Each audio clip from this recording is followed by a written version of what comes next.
Hello, everyone, and welcome to the Black Studies Podcast. Today, we have the pleasure of speaking with Dr. Terence Keel, award-winning scholar and founding director of the BioCritical Studies Lab, professor of human biology, society, and African American studies at the University of California, Los Angeles. Dr. Keel has received fellowships from the Robert Wood Johnson Foundation, the Russell Sage Foundation, and the National Institutes of Health. He is the author of Divine Variations: How Christian Thought Became Racial Science and co-editor of Critical Approaches to Science and Religion. His latest book is The Coroner Silence: Death Records and the Hidden Victims of Police Violence. Hello, Dr. Keel. Thank you so much for being here today. It's great to be in conversation with you. Thank you for giving me this opportunity to talk. Absolutely. So we can dive in.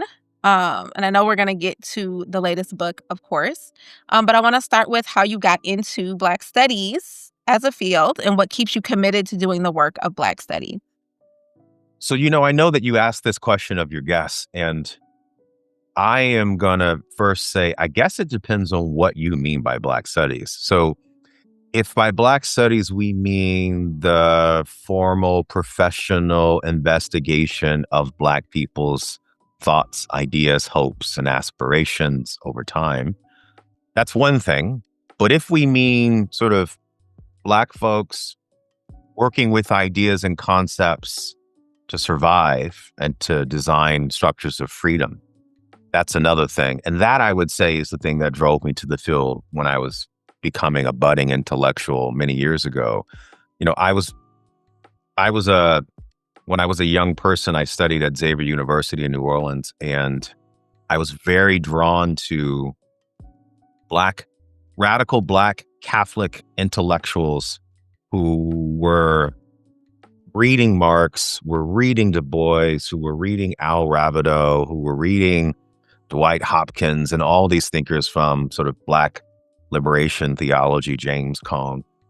And the point of this sort of exploration was to change the way that I thought about the world, others thought about the world as a Black subject, a descendant of slaves, a descendant of sharecroppers, trying to figure our way in sort of the moral political landscape of America.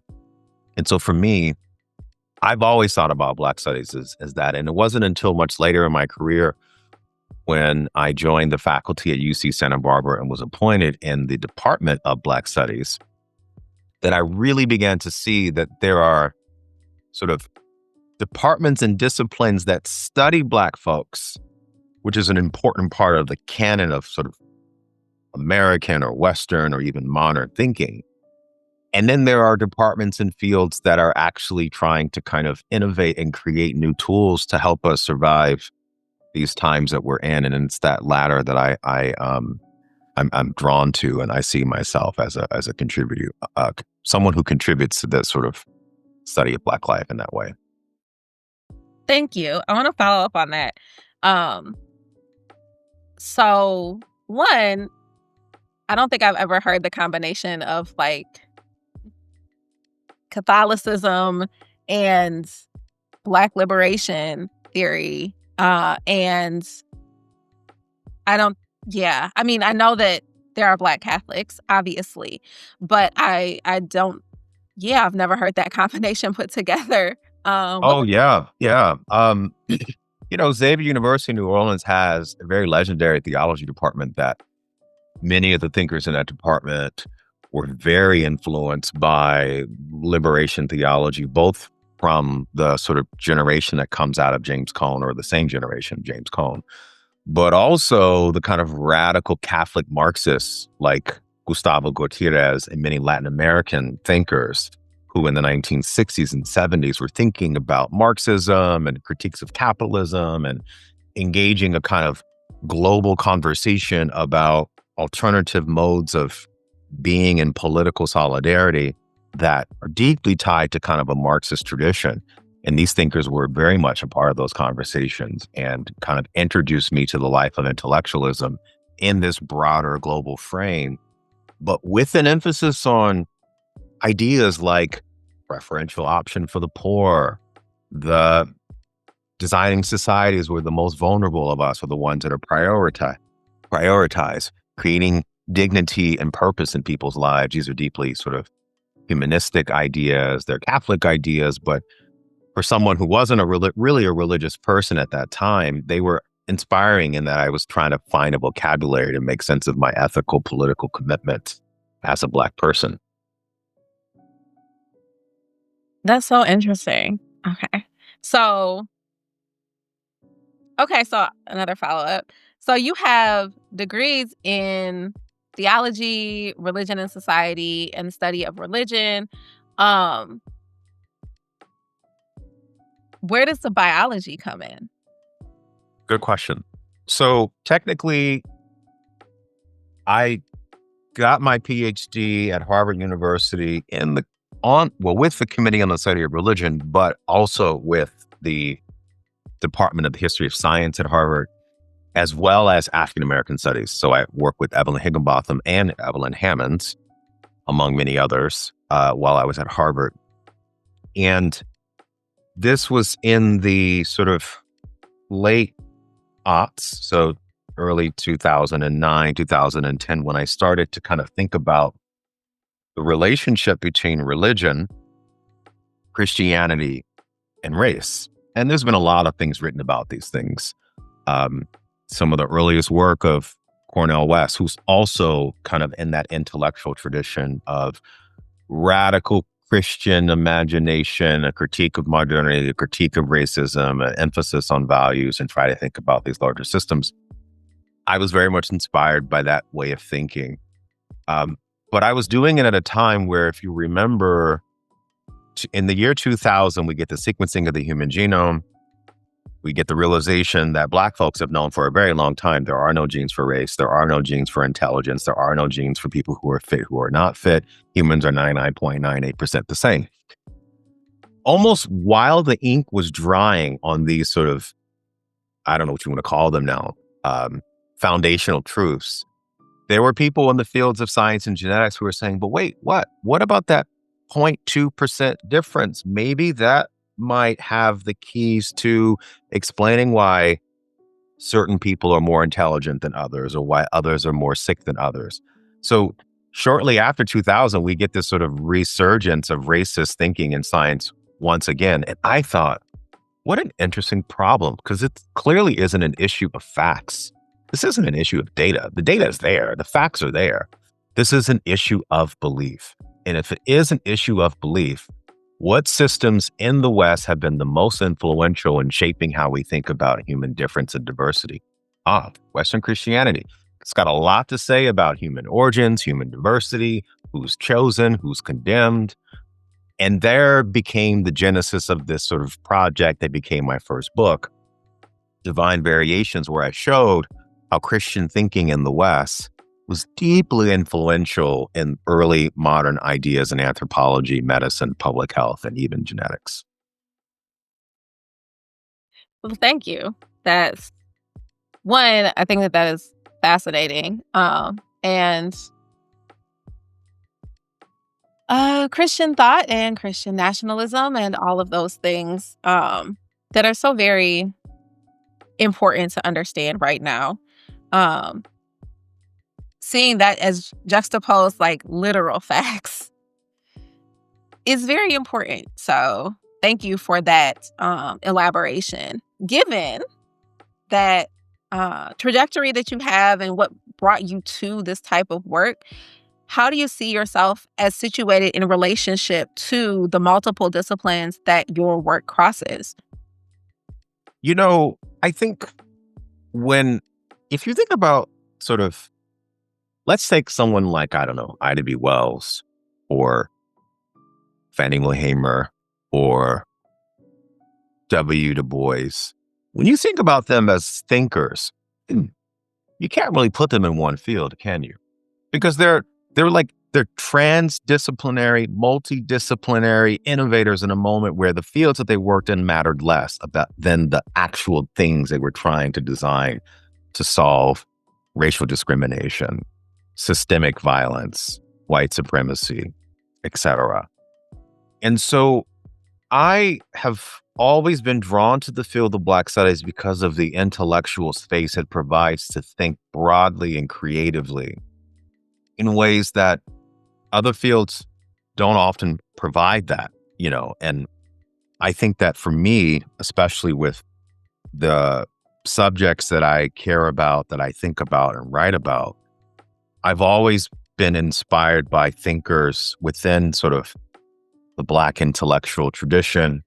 So that includes people like, um, James Baldwin and many others, Ralph Ellison and Lorena Hansberry and Toni Morrison, folks who like really occupied all these multiple spaces of thought and tradition to craft something of value for our world now. And so for me as a scholar, I'm very still much see myself in that tradition of trying to think about multiple tools that we need to grab to design the solutions to whether it's economic inequality, police violence, um, conceptions of safety and security in a world or a nation state where peril and uncertainty seem to be the norm, climate change, et cetera. I think really we are really witnessing the kind of outright assault on American democracy that requires us to have a kind of intellectual dexterity, much like some of the foundational figures of the fields of what we would call Black studies. Thank you. So building on that, I think that is a great segue, both to your work with the BioCritical Studies Lab, but also to the latest book, because the book itself is, I mean, it's not situated within one particular area necessarily, right? You have all these different pieces that you're bringing together, and I know that um, there's work that the BioCritical Studies Lab did to lead to portions, at least, of the book in terms of looking at autopsy reports and things like that. So do you want to speak a little bit about the lab and then how that led to the latest book, the Coroner's Silence? Sure. So the lab was the culmination of a series of things that happened uh, around the death of George Floyd. So first, it was the public execution of George Floyd, the significance of this moment, the fact that if you remember the controversy that inspired the largest social global protests in modern history, the George Floyd protests, really at the center of it was his autopsy. The fact that the Hennepin County medical examiner in Minnesota said that George died of a homicide, but really he had a bad heart, and his bad heart made it difficult for law enforcement to subdue him. And I started to think about, well, how many more George Floyds are there? How many more cases are there of Black men, Black women, Latino men, Latino women, and others who have died in state custody? And the medical examiner wrote a record that gave the impression that the victims' bodies and their biology were the real reason why they died, not the violence of police, not the indifference of law enforcement officers, but literally the bodies themselves. And so as I started to think about this, I had the great fortune of meeting Helen Jones, who is a organizer with the social justice organization here in Los Angeles called Dignity and Power Now, which is founded by Patrisse Cullors. And she had lost her son, John Horton III, on March the 30th, 2009, while inside a jail in downtown Los Angeles.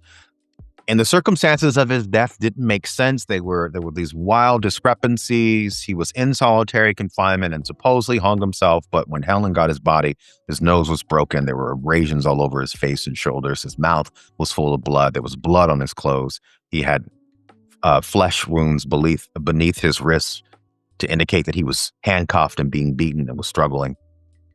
And so she tried to piece together the puzzles of what happened to her son. She educated herself by understanding that this system is a system that is the death investigation system is not designed to protect people of color or really the public more generally. It's designed to protect law enforcement and elected officials in the counties that are responsible when they take our lives and we want to file lawsuits and settlements against them. And with that wisdom, she trained me and then eventually my lab on how to read these autopsies and death records from the perspective of communities, families, and organizations that know where our system is broken and where it's failing us. So now the lab entails multiple undergraduate student researchers, postdoctoral fellows, journalists, and faculty from around the country who were working on, data science and law and public health. And we really use these interdisciplinary methods to help us understand what happens when we go into police custody and what happens when we lose our lives. Thank you. So how did what was the impetus then to do a book from that, I guess that set of questions? Mm-hmm. So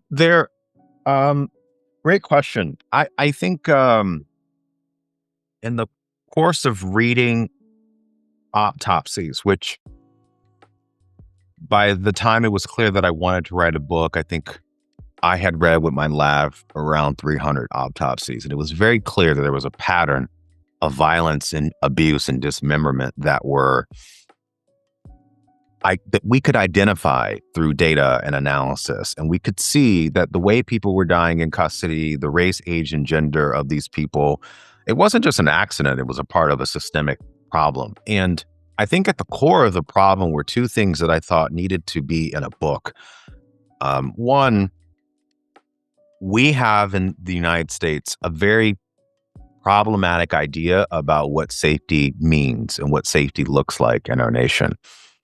And this unfortunately leads us to think that the way that we're safe in this world is by putting resources in the hands of police and law enforcement and using police to keep us safe. And I find that to be a very troubling and backwards way of thinking about safety and security in the nation. The truth is, when you look at the people who are dying in police custody, the nonviolent offenders, these are people who were failed many times over by our broken democratic systems. These are people who were unhoused, or people who had substance abuse issues, or people who were underemployed, or living in cities and counties where they couldn't actually earn wages that could compete with inflation. And that really, if we want security, we need to provide people with the material conditions, jobs, dignity, purpose, so that people live meaningful lives, right? No one is born a criminal, but what we have, certainly in this nation, is an evaporating social safety net that puts people in situations where they feel desperate and they feel that they don't have many options in front of them. And so we can design a better world. And I wanted to write a book for a popular audience to understand these problems because, quite frankly, doing this in an academic peer-reviewed journal where only a handful of colleagues are going to read this are not going to help us shift our thinking that we need to have to, quite frankly, understand that when people are on the wrong side of the law, they're not the other. They're ourselves. There's the degree of separation between us and people who die in police custody is much smaller than we believe. Thank you. So, given all of that, and thinking about, I guess, the ways in which, like, making that decision to write a book that could be consumed by more people, not an article in an academic press that a handful of people will read, which it probably would have been more than a handful of people, but not as many people as are going to have access to the book itself. How does the field of Black studies and that commitment to working towards having the strategies for survival for Black people, not just here, but the world over, how does that inform your work as a teacher? One of there's many, many people and thinkers that have been sources of inspiration for me.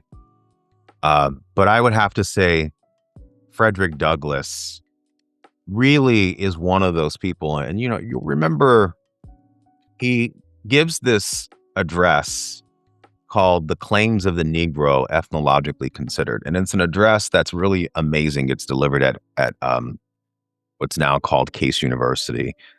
And in it, he really charts out for the first time in writing that there is a direct connection between the systems and institutions that we design and the health outcomes and the conditions of our body. And he draws this link and shows that, look, the American Negro is not the way that the Negro is by nature or by innate design. It's a reflection of the injustices of the systems of slavery, and that you can see the same physical material forms on other populations around the world. And so he's thinking also about the Irish right now, who are under the sort of the occupation and political oppression of the British Empire. And, what's interesting is that if you really have the capacity and the ability to study these institutions, our state institutions, we can see links between things like life expectancy and health outcomes, and how the policies we make and create and design for these things literally change our biology, literally change our immune systems. I mean, there's been studies to show, for example, that growing up in a household where your family owns that home, owns that property, literally changes your immune system. And there have been studies to show that when you look at people who actually don't own properties, who are renters or don't actually own their first homes, they are in many cases more susceptible to certain kinds of bacterial infections and immune conditions, just on the basic principle of home ownership. Why? Because home ownership provides things like stability, economic mobility, a certain kind of collective sense of wellness and being. There's multiple things that a house represents symbolically that has implications for our life expectancy and outcome. And so I am really interested in projects and thinking in ways that allow us to open our minds and to understand how things like policing, for example, or living in food deserts or living in heat islands, these are things that have huge consequences for our life expectancy and life course, especially for Black folks and especially for vulnerable working class people who are living in conditions where we are often outside the reach of democracy. Thank you. I teach a health disparities class, and the impact of things like your zip code. Like, your zip code is one of the biggest indicators of your health outcomes, where you're Right. able to be and everything that exists within that space. And as you said, the systematic um, segregation, both pre and post legalized segregation, that keeps working class populations in areas that do not have the structures and the infrastructure in place to support them, Right. does have a very dire effect on their health outcomes, which is particularly the case for Black people in the U.S. Yeah, I mean, W. Du Bois's first sociological exploration of this, the Philadelphia Negro, is like the text on this issue, right? It's about understanding the material, social, political conditions of Black folks in Philadelphia to show health outcomes, life expectancy, all these things are not just matters of biology or sort of the innate tendencies of the Negro, but instead are historically, politically created and designed. Du Bois is doing, I think he's participating in this tradition because there were others before him who also understood this. And you can trace this back to, Frederick Douglass and many others, and move it forward to some of the other sort of more innovative sociological treatments of our life currently now in the United States. So I think this is a vibrant tradition that I think requires us to think with a lot of imagination and creativity. So before we started the recording, right, one of the things that came up was like, there's a lot going on and not necessarily nothing to be done about it, but that maybe nobody is like, what are people actually going to do? Or the people who have the power to enact change on a broader scale. That's probably not going to happen. So But Black Studies is about the strategies and the survival and the ingenuity of Black people. So what are some of the things that right now, right, you think we can be doing to continue in that tradition? Great question. I'm going to answer it in the general and then also specifically around the issue of police violence, and which has been on my mind. I think so. There's a long discussion in the history of African American studies and Black studies that the obligation that Black folks have to Black people is different than the obligation that other intellectuals and scholars who are not Black have to their own communities. I think there are obviously parallels about what I'm about to say for Latino scholars and Asian American scholars, et cetera.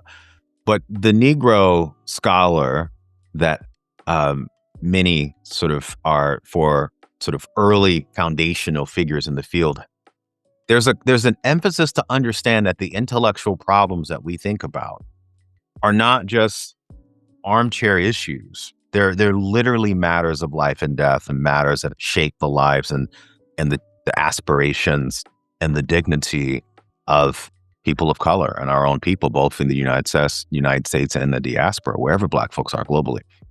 So what that means, I think, is in moments of political crisis and turmoil, and let's be honest, name a time in American history where there hasn't been political crisis or turmoil, Black thinkers can't just be armchair scholars. We have to be connected to movement and connected to efforts on the ground by everyday folks to design the institutions that we need to survive. This is the history of Black folks, right? Like, our earliest scholars weren't just scholars. They were also folks who were engineers, who were innovators, who were people who were thinking about all sorts of stuff, right?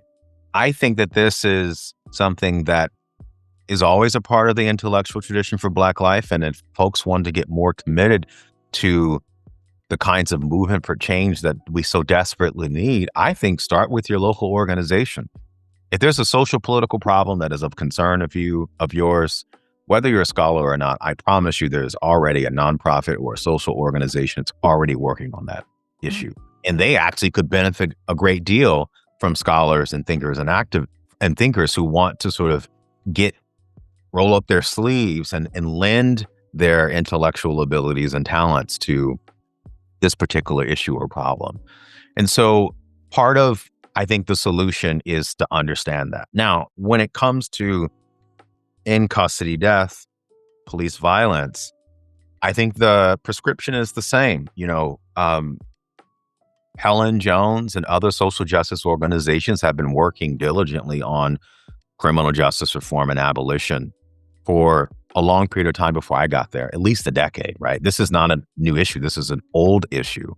And so part of my own journey in writing this book and doing this scholarship is understanding the disconnection that can happen when we get bogged down into these fields where we pursue the reward structure of the university and don't think about the larger strivings of Black folks, the larger freedom dreams of Black folks, to invoke Robin Kelly, that are constantly around us, that feed and should be feeding our scholarship. And so when I think about that, there's a lot of great work being done around criminal justice reform and abolition that is actually changing the status quo and changing our lives. Thank you. Hey, two more official questions. And you might feel like you've already answered this, and that's okay. But what interests you most about the past of Black studies? Past of Black studies is an endless resource of innovation and inspiration. And I mean that because Black folks have always been at the margin of the West and America's perceived greatest designs and institutions. So things like democracy and things like universal humanism and liberalism, et cetera. Black folks have always known the lie of those creations and have always had to rely on themselves to design things that provide a sense of self and purpose and dignity outside of these historical creations. And whether or not we are familiar with those creations is almost besides the point, because they are, unlimited when you really think about them. And so as a scholar, there's always something new to learn about the women and men who came before us, who have thought about the problems of modernity or the limits of American democracy or the problems of capitalism or the problems of neoliberalism. I think there's something really beautiful about that. I will say, though, the professionalization of the field does have its own trappings, and that if you think about the revolution of the 1960s, where Black folks and Black activists who were connected to the Black Panther Party and the evolution of the Civil Rights era and took over university campuses and demanded that the university curriculum incorporate the experiences and truths of Black folks. You know, and I know this history really intimately, having taught at University of Santa Barbara, UC Santa Barbara, which is one of the first Black Studies departments in the UC system. The vision was never to have Black Studies be an independent field disconnected from other subject matters. The vision was to change other academic fields. And I still think that that needs to be on the agenda of Black scholars. It's incredibly hard to do that work. There's a lot of resistance, both intellectually and politically from that, you know, white scholars and sort of traditional fields like history or philosophy have resisted Black thought in ways that I think make that difficult. But I think that resistance should just remind us yet again, the world is much bigger than the university, right? So we need to pivot to those places in our society that need the vision and the thinking and the innovation of Black scholars that I think can only really do good work and justice if we're in conversation with everyday folks who often have the solutions that we need to be thinking about for sort of threats to our lives and our livelihood. Thank you. So finally, and you kind of, I feel like this kind of, the end of your answer to the last question kind of touched on this, or maybe not, but what interests or excites you most about the future of Black studies, and maybe even where it should be going right now? Well, good question. You know, what excites me? It's hard to describe.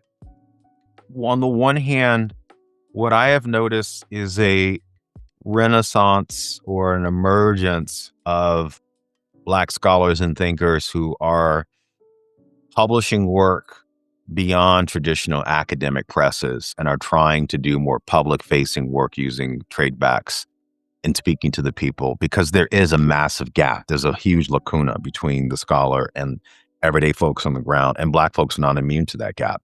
And if we think about how that gap has made it possible for us to have a fascist president, to made it possible to weaponize sort of white resentment against people of color and white people themselves, I think there's a lot of work for us bridging that gap and creating ideas and tools and concepts that can be used in everyday life. So I think that's really exciting to see this work being done. And so there's real promise and hope there. But at the same time, capitalism is a deep and integral part of the marketplace of ideas. And we are working now in a media landscape and an intellectual landscape where it's difficult to cut through the algorithm. It's difficult to cut through the noise and the partisanship that makes it challenging to kind of create in a space where creation is so often commodified. And so I think we are in some ways heading towards a trajectory that can be very troubling.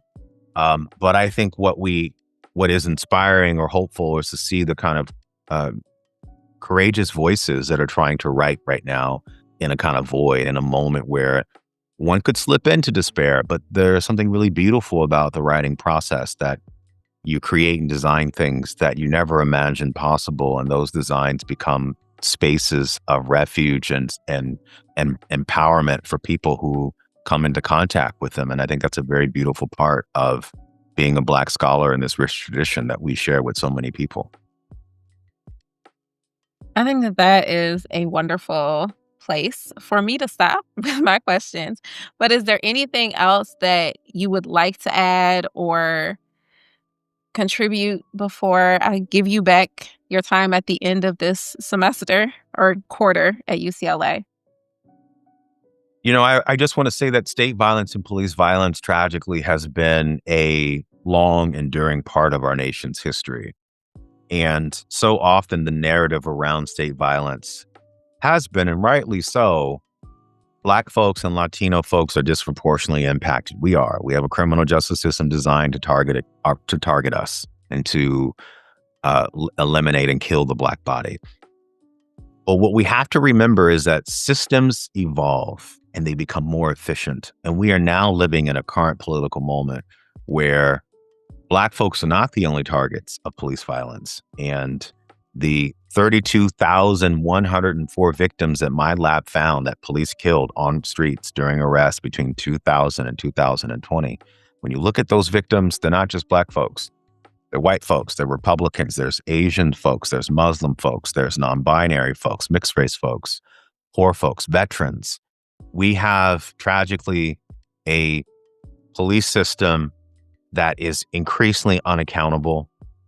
And we have a political system around policing that includes physicians and doctors that are not transparent and are not working for the people. And what we need is a collective awareness that this facet of our democracy is crumbling. And it's only going to change if we make these systems of policing and death investigation accountable to the people. I have the belief that we can get this right. And I believe this because I've seen everyday folks who have been impacted by this tragedy change their lives and change the lives of others, including myself, by their activism and their courage. I mean, the fact that Helen Jones lost her son and she could wake up every day and still believe in this democracy and still fight for this democracy, I think is the counterpoint to a kind of Afro-pessimism or kind of nihilism that I think is in some ways very easy and a lazy way of kind of thinking about the world. So I believe that we have to have multiracial cross-class solidarity to reel in these systems. And it just is going to require a new way of being a scholar and a new way of being in a democratic system in a world that these institutions are under threat. Thank you.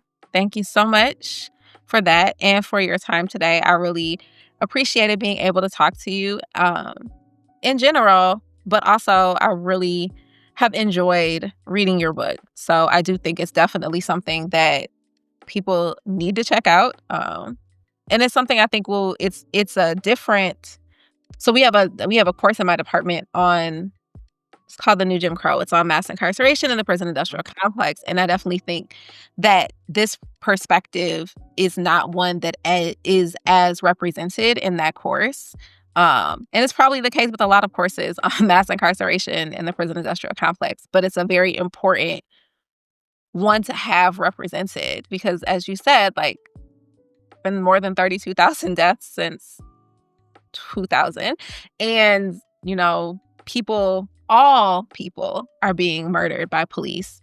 And that is being framed in very specific ways in the official record. So thank you. Well, thank you for the time. It's been a great opportunity to kind of chat with you.